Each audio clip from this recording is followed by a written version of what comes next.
So like vector addition and subtraction, the dot product has several algebraic properties. We prove 3 of these properties and leave the rest as an exercise. So here's our theorem, which covers properties of the dot product. All right, and so realistically, yes, these are rules. Okay, so suppose U, V, and W are vectors.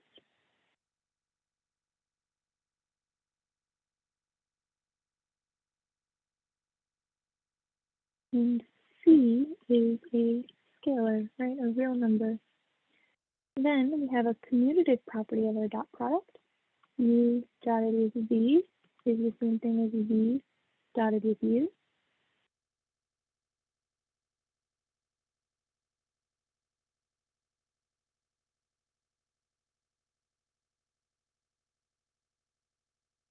We have a distributive property of a vector dotted with a sum of vectors. So U dotted with the sum of V and W is equal to U dotted with V plus U dotted with W. So this is the distributive property of the dot product over addition. All right. Property 4, for property 3, we have an associative property that relates the dot product with the multiplication of a scalar.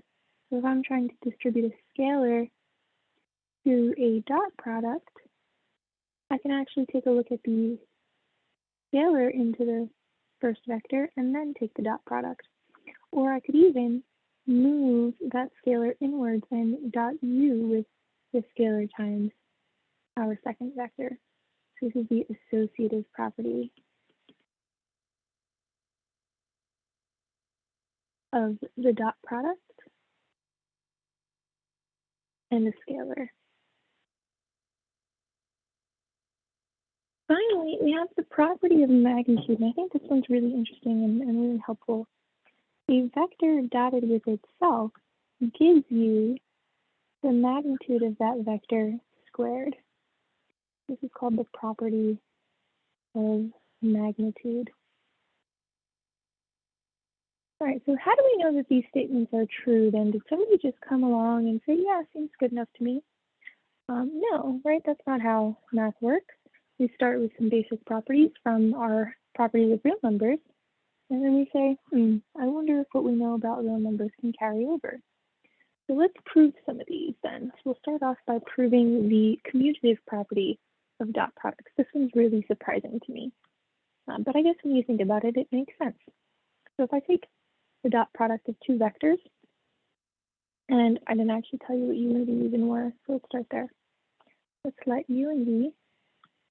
The vector U has components U1, U2, and U3, and vector V has components V1, V2, and V3. Then their dot product is equal to the dot product of U1, U2, U3, dotted with V1, V2, V3.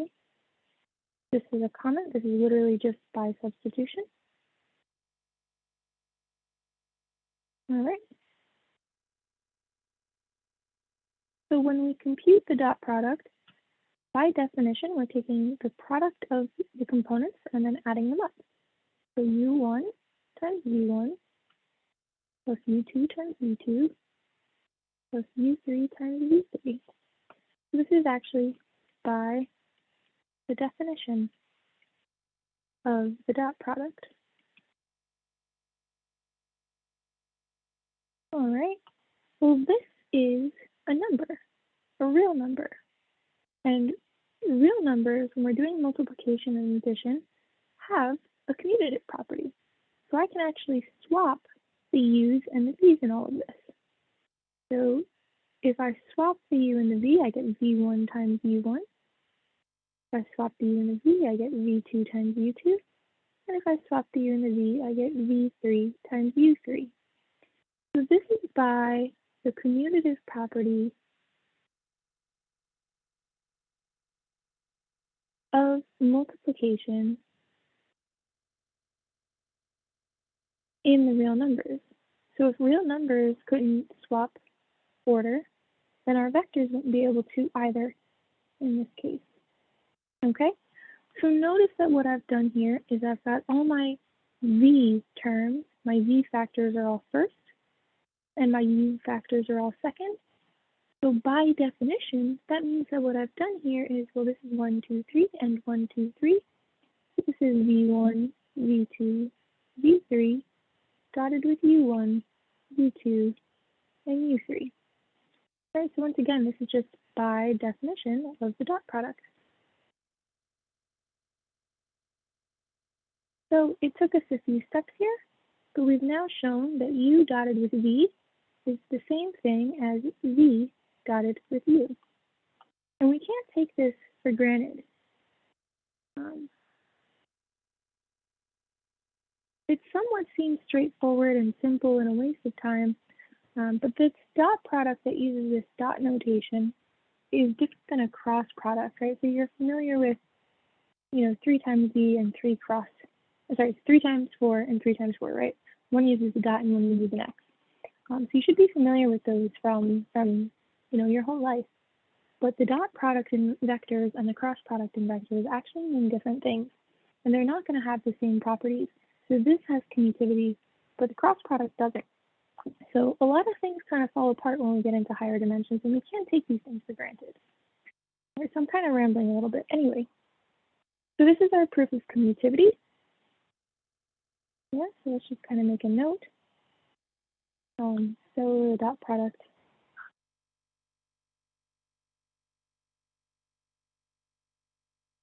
is commutative. Next, let's prove the associative property. So the associative property looks like the associative property for real number multiplication, but let's pay close attention to the difference between scalar and vector objects. All right, so consider C times the dot product of U and V. Sorry about that. Okay, so by definition of our dot product, that means we're going to get C U1 V1 plus U2 V2 plus U3 V3. All right, so once again, this is by definition of the dot product. Okay, so since this is a real number, we can distribute. So I'm going to go ahead and do that distribution.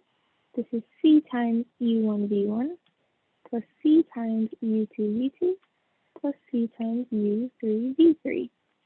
So this is by the distributive property of the real numbers of multiplication over addition. Okay, now fortunately, our real number system has its own associativity property. So what that means is that I can swap where my parentheses go. So CU1 V1 plus parentheses CU2 V2 plus parentheses CU3 V3.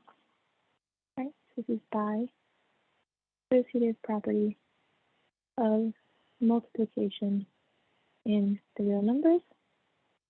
And so this now tells us that if we were to look at this term by term, our first factor in each term is C times our component U, and then we're multiplying that by V.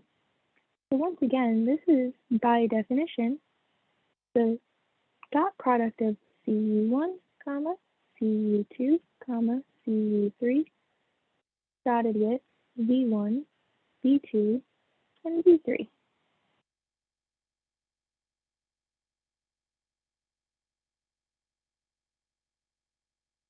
All right, and so what I've done here is I've now distributed my C into U.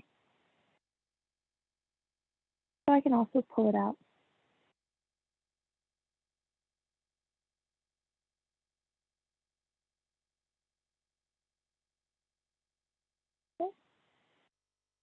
and so this goes to show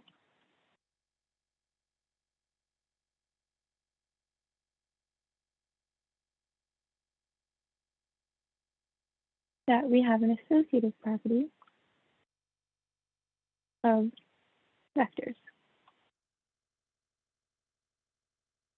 And if I was interested in showing that the scalar can be switched onto the v, I would have to take advantage of the commutative property inside here to switch the u's and the c's, and then use my associative property to associate the c with the v1. There's an extra step there, but it's not too bad. All right, and so finally we have our last proof of this theorem. So there are other properties here, obviously, but we're only going to focus on these. So the fourth property shows the relationship between the magnitude of a vector and its dot product with itself. So a vector v dotted with itself means I'm taking the components v1, v2, v3, and dotting it with v1, v2, v3. So by definition, that's going to give us v1 times itself plus v2 times itself plus v3 times itself.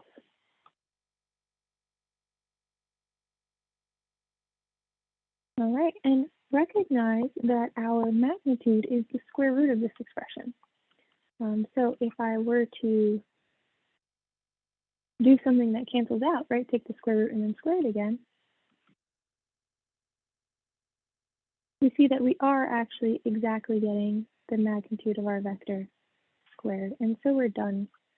And then note that the definition of the dot product yields the fact that the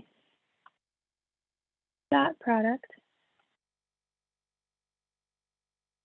of a vector u and v is equal to 0. So if a vector v dotted with itself is 0, that tells us that what we have is the 0 vector. All right, so let's tackle an example.